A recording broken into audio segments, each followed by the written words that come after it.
само 200 милиона за техническа компания и увеличението на цената на тока с близо 10 на 100 от 1 октомври, обясни още енергийният министър. По думите му в момента се работи по предоговаряне на договорите с американските централи в Маришкия басейн и възобновяемите източници. Штонов потвърди, че ще има график за плавно поскъпване на цената на тока, но не се нае да коментира кога ще бъде следващото увеличение след това, което ни очаква от следващото месец.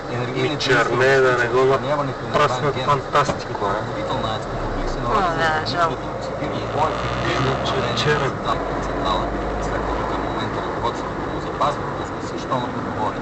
Разглеждаме дружествата едно по едно. Вие знаете, че НЕК е една разплащателна.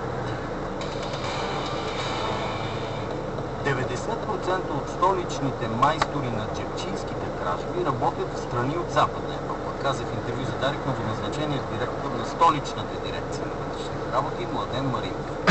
Само преди дни публично беше представен отчетът на полицията в София, според който регистрираните джебчийски кражби, разпространението на наркотици и хулиганските прояви са се увеличили. Във връзка с интерактивната карта на престъпността, която показва къде стават най-много престъпления,